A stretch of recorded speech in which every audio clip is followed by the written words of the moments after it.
This presentation is intended to provide a brief introduction to the frameworks of transportation planning that are being applied to the Bedford Highway Functional Plan. This project is being undertaken in the context of the Integrated Mobility Plan, or IMP. The IMP was unanimously approved by Council in December 2017 after extensive community consultation.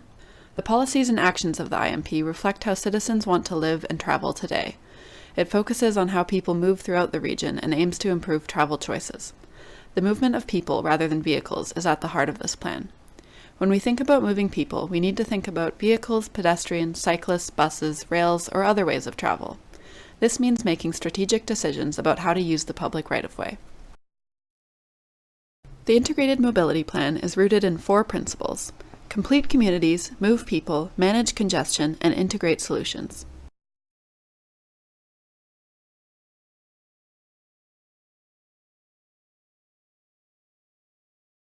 Until recently, efforts to evaluate and design for transportation were focused on traffic management. Safe and efficient driving for vehicles was the primary goal.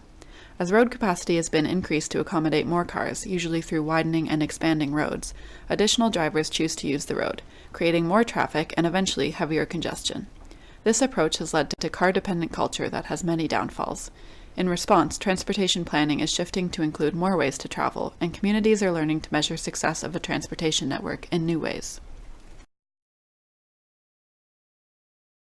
This diagram shows how people get to work and school in the HRM, either by vehicle, transit, or active transportation. The top lines represent 2006 and 2016. The bottom line is HRM's target for 2031. This represents a decrease in the percentage of people that commute by driving. If we continue on the same path we've been on, continuing to prioritize vehicle-oriented infrastructure, these goals will not be achievable. More cost-effective options to meet mobility goals involve all modes of travel and aim to achieve a modal shift from vehicles to transit, cycling, and walking. Multi-modal transportation planning is the approach that considers various modes of travel beyond the automobile when planning and designing strategic upgrades. A multimodal level of service analysis is a methodology that is used to describe the convenience and comfort of all roadway users. Traditionally, we have planned corridors primarily based on vehicle service. This analysis is a technical way of determining how good a roadway is for travel by different modes.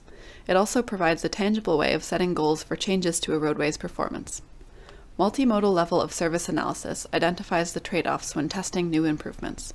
It clarifies how something that is beneficial for one mode may not be beneficial for another. The acceptance of certain trade-offs reflects the priorities of the community, which, in the case of Halifax, are expressed in the IMP.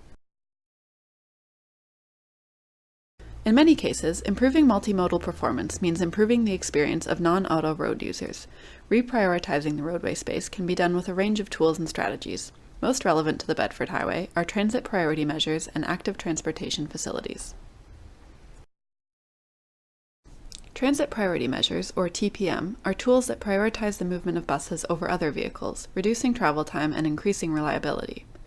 The IMP has identified the Bedford Highway as a proposed transit priority corridor, or a roadway that could serve as an effective space for moving people if improvements to transit are made. There are 3 categories of transit priority measures: regulatory measures, transit signal priority, and physical measures. Regulatory transit priority measures are rules of the road that direct and manage the flow of traffic and buses in order to give the buses preference. They don't require significant investment of infrastructure and are mainly done through signage and road paint.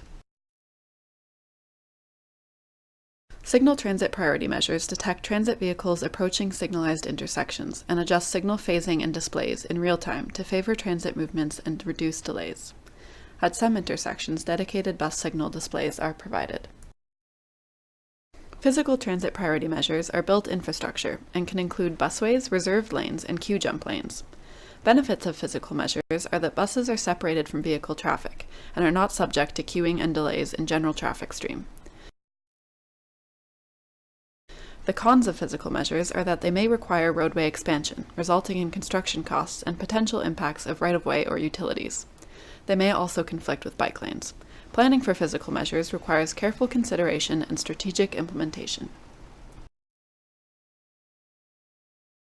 Walking, including those who use mobility aids, is the most widely practiced physical activity and is part of almost all trips, importantly, the first and final part of every transit trip.